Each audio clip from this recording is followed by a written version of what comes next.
Ako po si Dr. Jose de la Cruz, isang espesyalista sa kalusugan ng mga kalalakihan, partikular na sa pangangalaga ng mga senior citizen na tulad ninyo.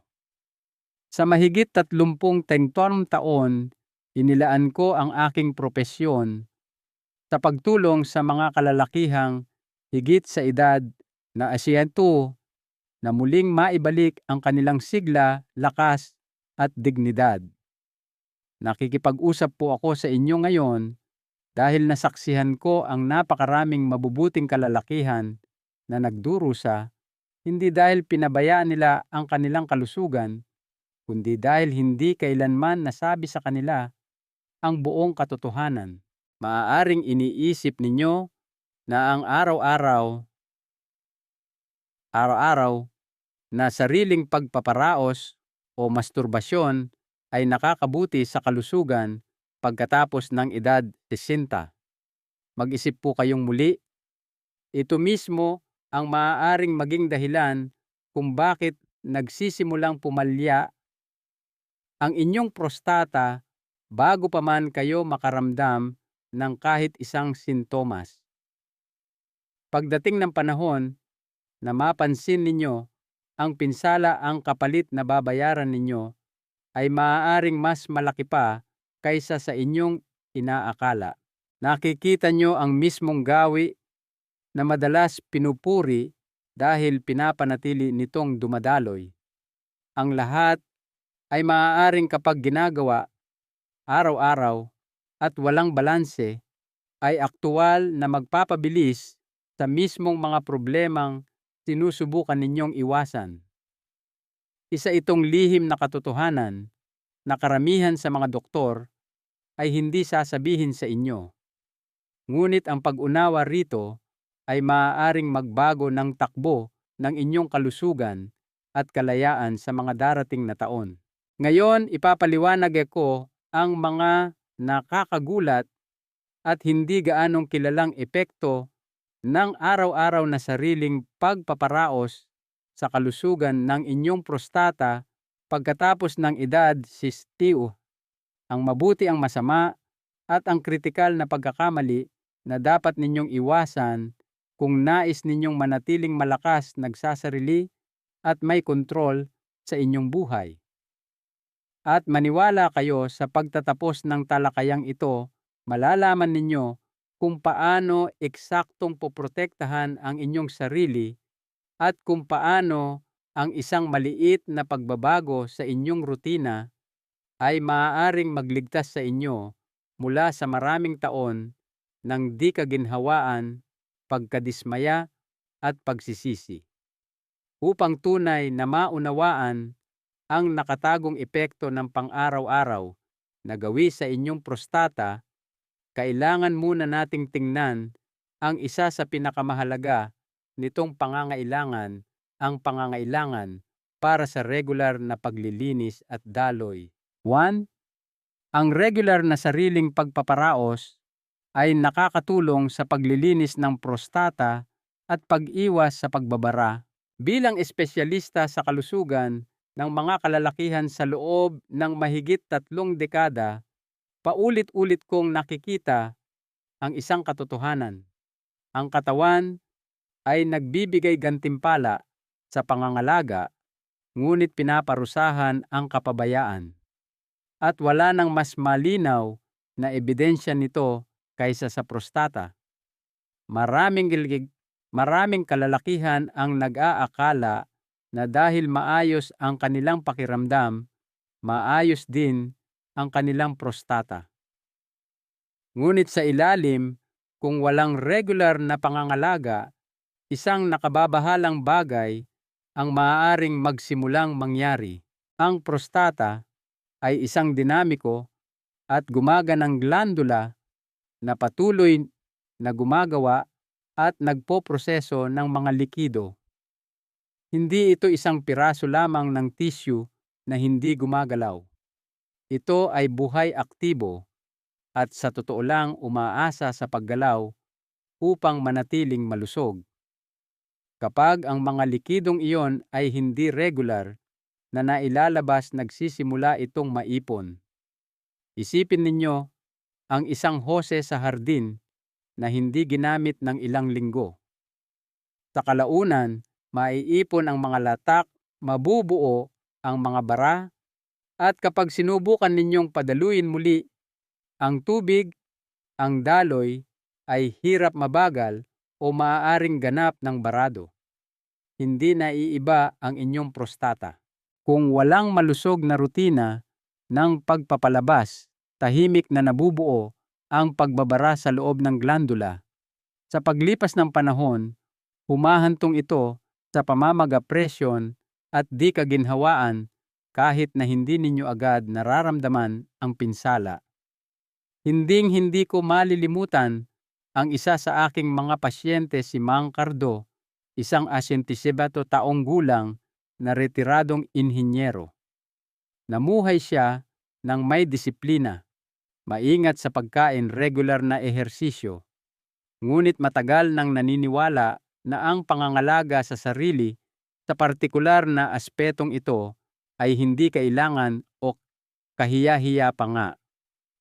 Nang lumapit siya sa akin na nagrereklamo ng madalas na pag-ihi sa gabi, di kaginhawaan sa balakang, at hindi kumpletong pag-ihi, hindi agad malinaw ang sanhi.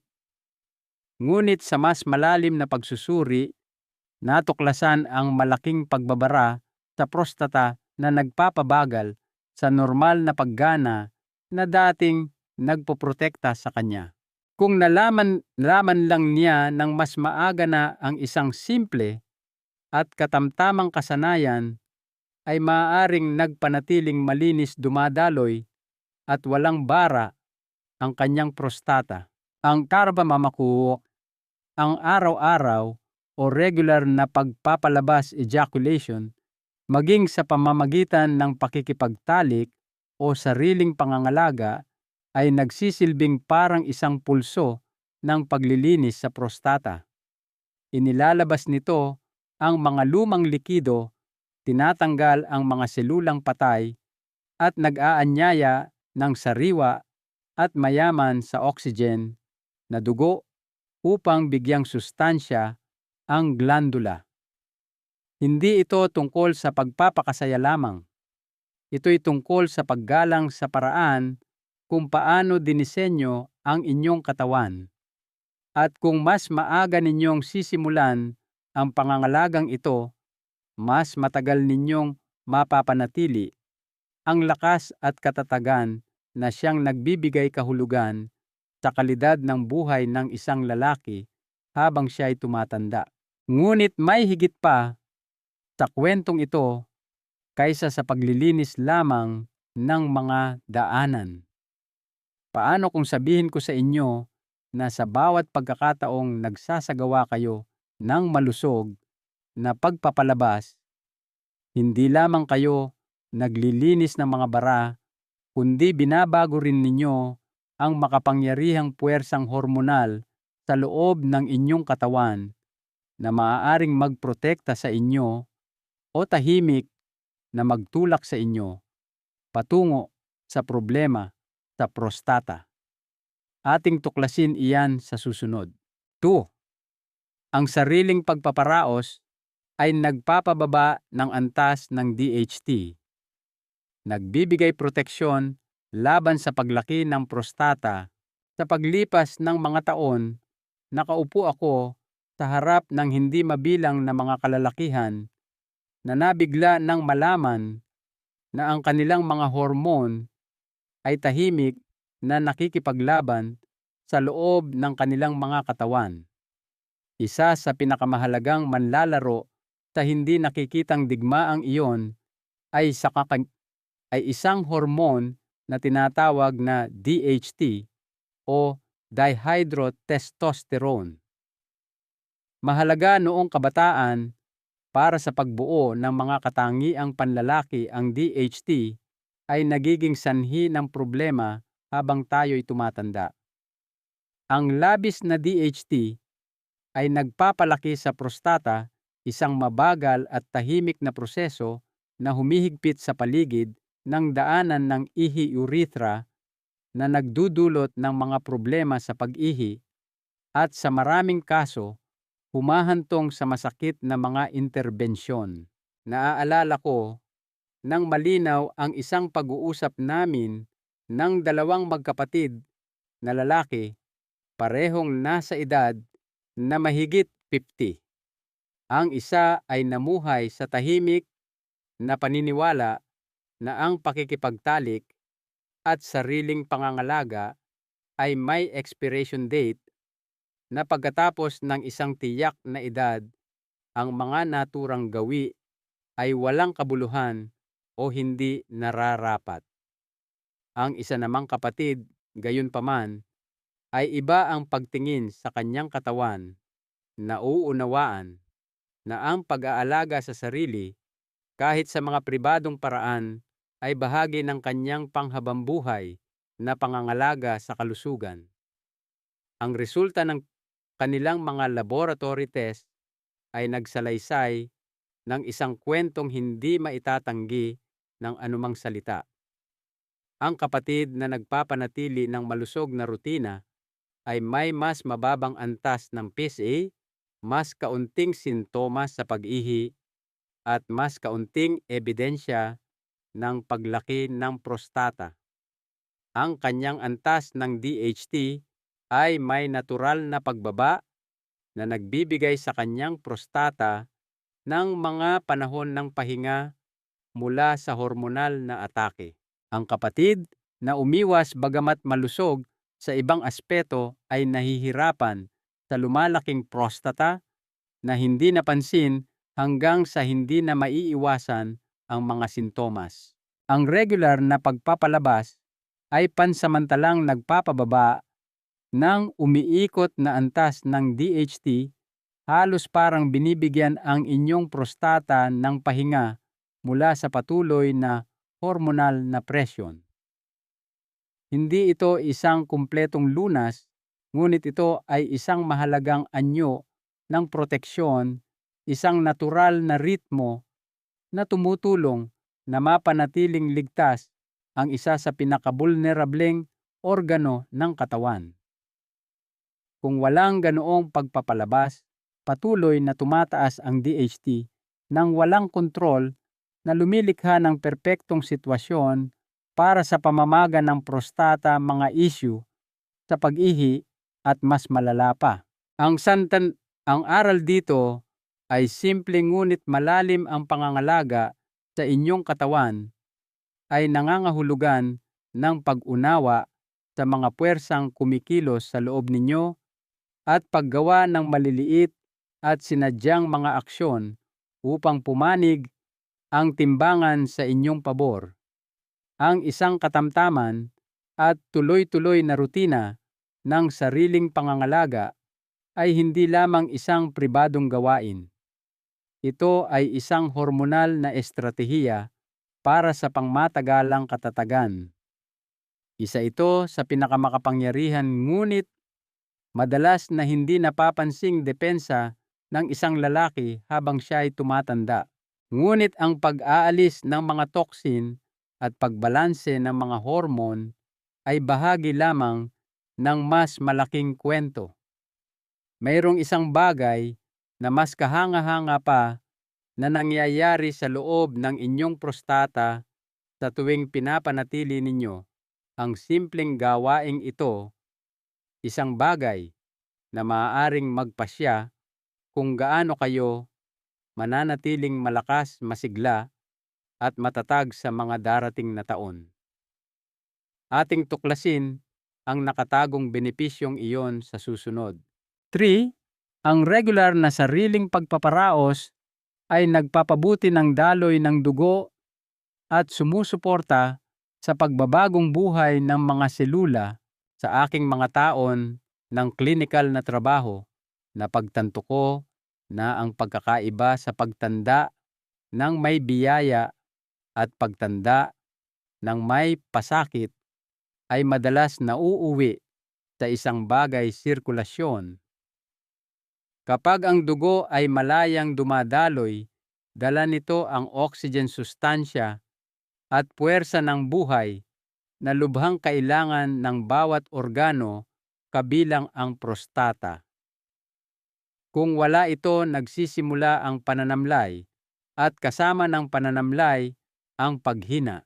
Hindi naiiba ang prostata.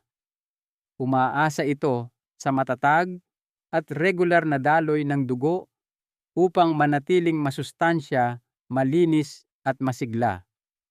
At isa sa pinakasimple at pinakanatural na paraan upang maisulong ang kritikal na sirkulasyong ito ay sa pamamagitan ng katamtaman at regular na sariling pangangalaga. Sa bawat pagkakataon na ang isang lalaki ay nagpapalabas, ejaculates, nagtitrigger ito ng isang malakas na serye ng mga pag-urong ng kalamnan sa loob ng rehiyon ng balakang.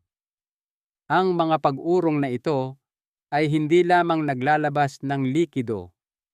Kumikilos din ito na parang isang bomba na nagpupuwersa ng sariwang dugo sa mga tisyu ng prostata at sa mga nakapaligid na kalamnan. Ang bugso ng sirkulasyong iyon ay higit pa sa isang panandaliang pangyayari. Naghahatid ito ng oxygen, nag-aalis ng mga dumi mula sa metabolismo at pinaliliguan ang mga selula ng kailangan nila upang gumaling magbagong buhay at umunlad. Kung wala ang aktibidad na ito, nagiging matamlay ang kapaligiran sa loob ng prostata. Sa paglipas ng panahon, ang glandula ay nagiging hindi na gaanong tumutugon, mas madaling manigas, magkaroon ng fibrosis at pati na rin ng pagtanda ng mga selula.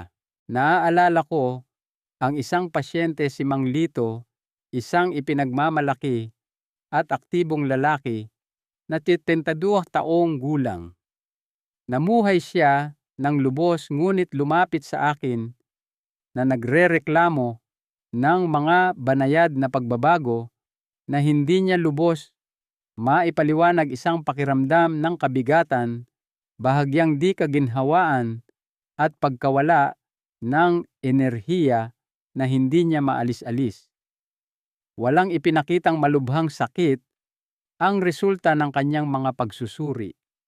Sa halip, itinuro nito ang mahinang sirkulasyon sa balakang at maagang senyales ng paninigas ng tissue.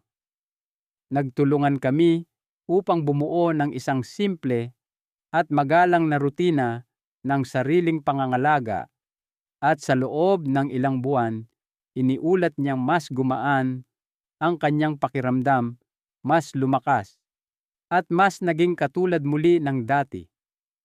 Hindi sumuko ang kanyang katawan sa kanya. Kinailangan lamang nitong maalala kung paano gumaling. Ang prinsipyong ito ay isang bagay na nararapat malaman ng bawat lalaki. Ang paggalaw ay buhay. Kung walang regular na daloy, kahit ang pinakamalakas na makina ay nagsisimulang kalawangin. At bagamat ang sariling pangangalaga ay isang bahagi lamang ng pagpapanatili ng sirkulasyon, ito ay isang natatangi at makapangyarihang paraan para sa prostata. Pinapanatili nitong bata ang mga selula, nababaluktot ang mga tisyu at dumadaloy ang dugo kung saan ito pinakamahalaga. Ngunit gaano man kalakas ang mga benepisyong ito, mayroong isang mas malalim na panganib na hindi nakikita ng karamihan sa mga lalaki. Isang nakatagong kapalit na tahimik na nabubuo kapag ang pribadong gawin na ito ay dinadala sa hindi malusog na sukdulan.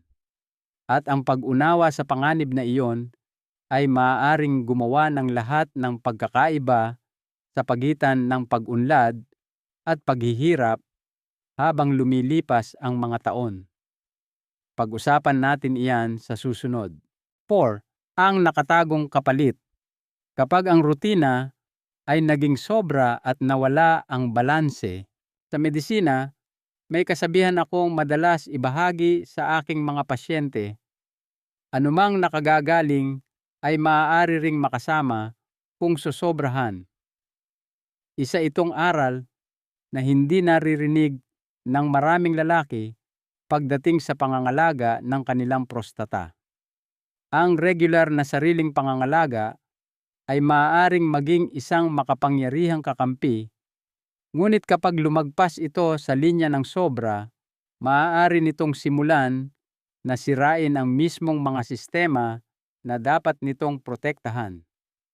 Nakalulungkot, madalas ko itong nakikita, mabubuting lalaki na may mabubuting intensyon na hindi namamalayang napipinsala ang kanilang sarili sa pamamagitan ng sobrang paggamit at kawalan ng balanse. Kapag ang sariling pagpaparaos ay naging kumpulsibo o masyadong madalas, nagdudulot ito ng hirap sa nervous system at sa mga kalamnan sa balakang. Ang katawan na umuunlad sa ritmo at pahinga ay nagsisimulang mapagod. Sa halip na hikayatin ang sirkulasyon at lakas, ang sobrang aktibidad ay humahantong sa pamamaga, pagkapagod at sa kalaunan panghihina ng mga tissue na sumusuporta sa pag-ihi at sexual na paggana. Sa ilang mga kaso, ang mismong mga nerbiyos na kumokontrol sa prostata ay maaaring mamanhid na nagpapapurol sa pakiramdam at nagpapabagal sa natural na mga reflex na dating gumagana ng walang kahirap-hirap. Naalaala ko ang isang pasyente, si Mang Nestor, isang malakas at masiglang lalaki na nasa edad 60 na. Naging relihiyoso siya sa araw-araw na sariling pangangalaga, naniniwalang mas marami ay mas mabuti. Sa simula nakaramdam siya ng enerhiya, ngunit unti-unti napansin niya ang isang kakaibang pagbaliktad na bawasang pakiramdam, mas mabagal na paggaling, at isang nananatiling pakiramdam ng pagkahapo na hindi maalis.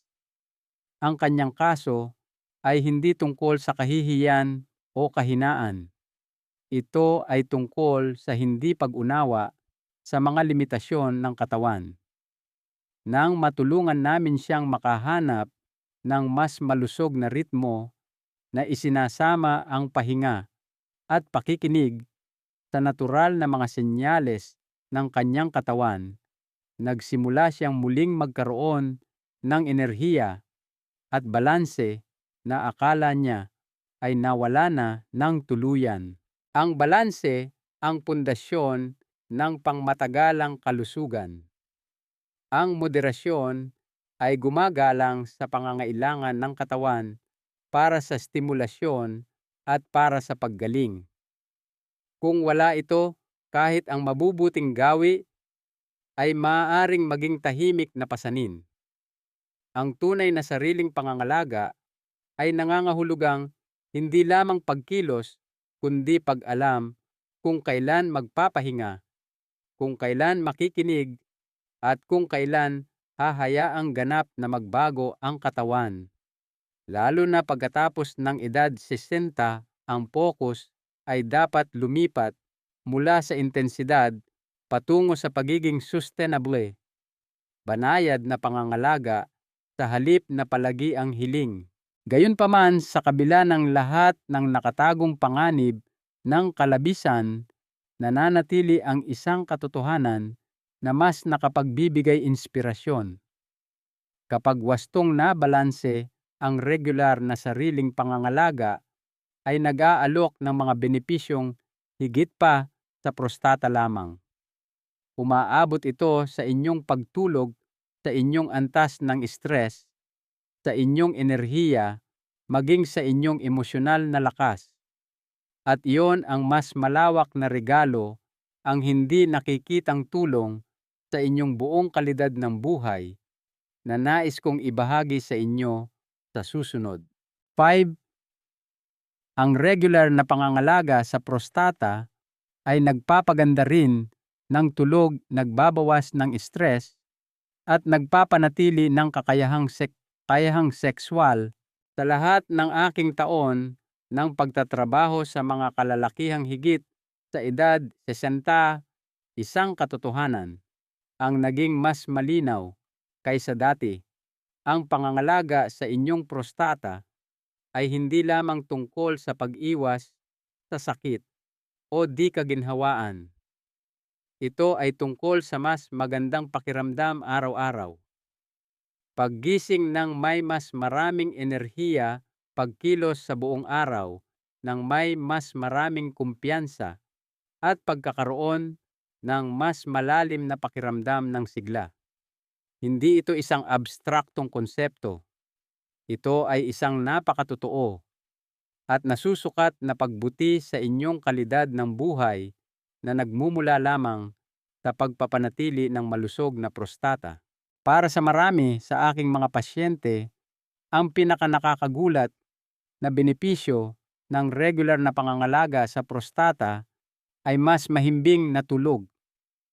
Ang mga pagkagambala sa gabi, tulad ng madalas na pagpunta sa banyo, ay palatandaan ng mga issue sa prostata. Ngunit kapag ang prostata ay maayos na inaalagaan, ang mga pagkagambalang ito ay makabuluhang nababawasan. Isipin ninyo na nakakatulog kayo ng mahimbing sa buong gabi, hindi nagigising kada ilang oras, hindi nararamdaman ang malalim na di kaginhawaan o presyon sa inyong ibabang bahagi ng tiyan. Ito ay isang maliit, halos hindi napapansing benepisyo na nagbabago sa buong takbo ng inyong pahinga na tinutulungan kayong gumising na sariwa, ang pakiramdam at handang harapin ang araw. Mayroon pa, ang regular na pangangalaga sa prostata ay may mahalagang papel din sa pagbabawas ng stress. Kapag ang inyong katawan ay nasa ilalim ng stress, hindi lamang ang inyong isip ang nagdurusa. Ang inyong buong sistema ay nawawalan ng balanse. Ang talamak na stress ay maaaring magpataas ng pamamaga sa katawan na nakakaapekto sa lahat mula sa inyong puso hanggang sa inyong prostata. Ngunit kapag ginawa ninyong bahagi ng inyong rutina, ang regular na sariling pangangalaga, nagbibigay hudyat kayo sa inyong katawan na okay lang mag-relax na bitawan ang tensyon. Tinutulungan ninyo ang inyong nervous system na mag-reset at iyon ay humahantong sa natural na pagbaba ng antas ng stress. Paulit-ulit ko itong nakikita. Ang mga lalaking dating nakakaramdam ng palaging pagod na laging aligaga ay biglang nag-uulat na mas payapa ang kanilang pakiramdam. Bumaba ang kanilang antas ng stress. Nararamdaman nila ang isang pakiramdam ng kalmado na hindi nila naranasan sa loob ng maraming taon.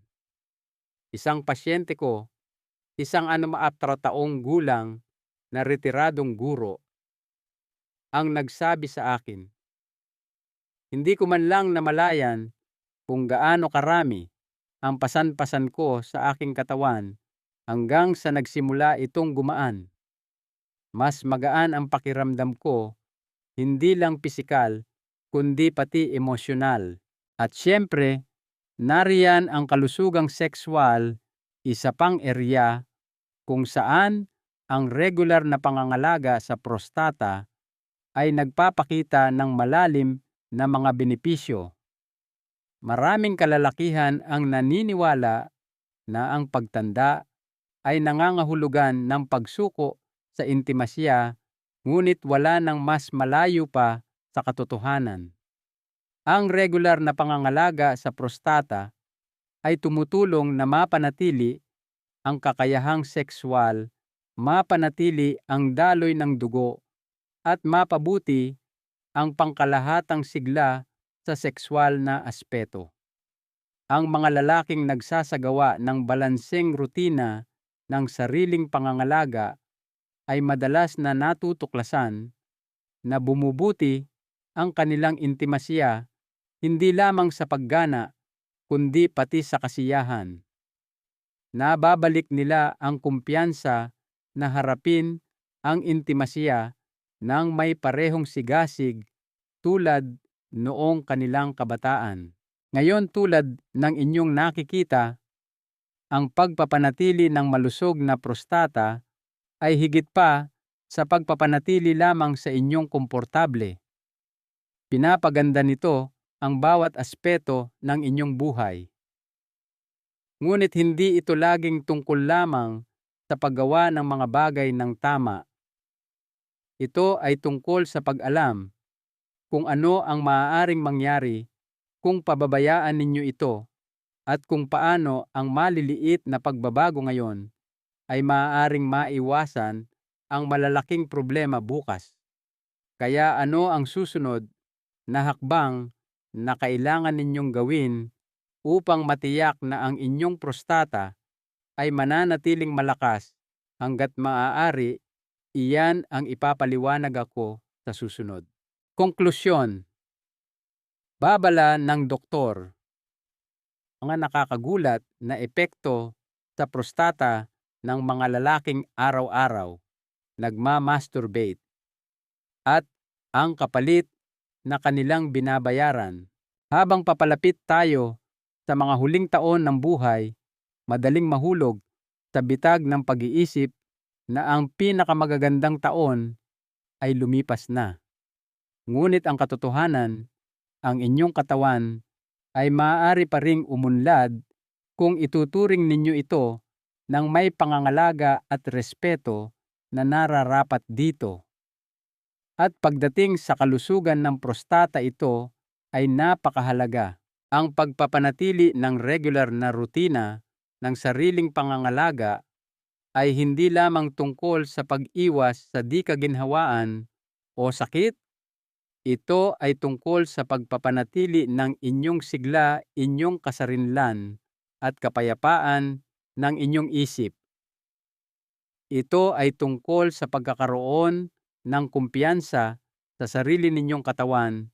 Alam na ang mga simpleng aksyon na ginagawa ninyo ngayon ay magpoprotekta sa inyong kinabukasan.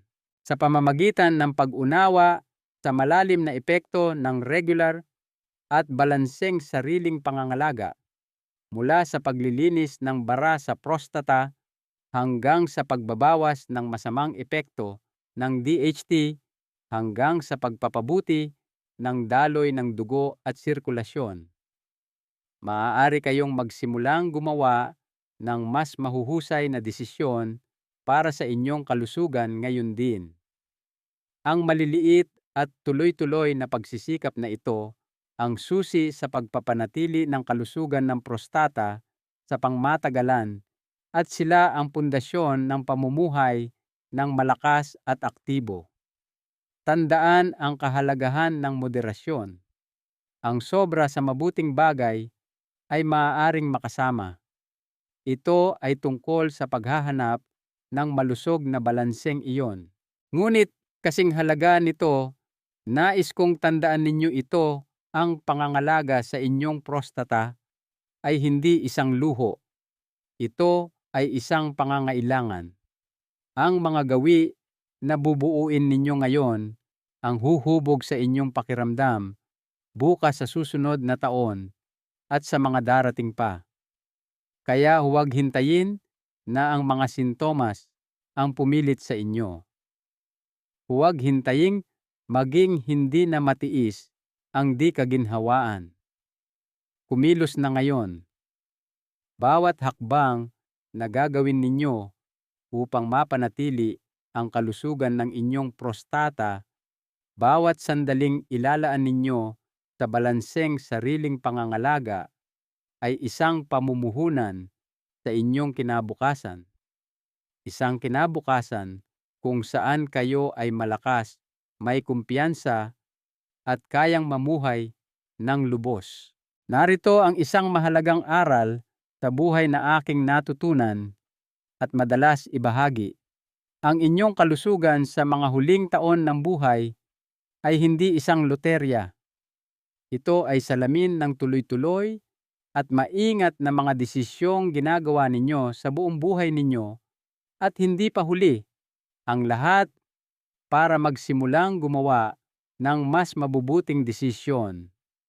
Ang kapangyarihang impluwensyahan ang inyong kagalingan ay nananatiling matatag sa inyong mga kamay. Nais ko pong marinig ang inyong saloobin. Maglaan po kayo ng sandali upang pagnilayan at ibahagi ang isang bagay na natutunan ninyo mula sa ating talakayan ngayon at marahil isang maliit at positibong pagbabago na balak ninyong ilapat sa inyong sariling buhay. Suportahan po natin ang isa't isa sa paglalakbay na ito tungo sa pagtanggap sa mga katotohanan ito. Kung nakatulong po ang impormasyong ito, mangyaring ikonsidera ang pag-subscribe para sa higit pang mga kaalaman sa pagpapanatili ng inyong kalusugan at sigla. At pakibahagi po ang artikulong ito sa mga kalalakihan sa inyong buhay, sa inyong mga kapatid, sa inyong mga kaibigan. Hikayatin sila na pangalagaan ang kanilang kalusugan. Dahil magkakasama, maaari nating basagin ang katahimikan at bigyan ang bawat lalaki ng pagkakataong tumanda ng may lakas, dignidad at sigla. Maraming salamat po sa inyong oras.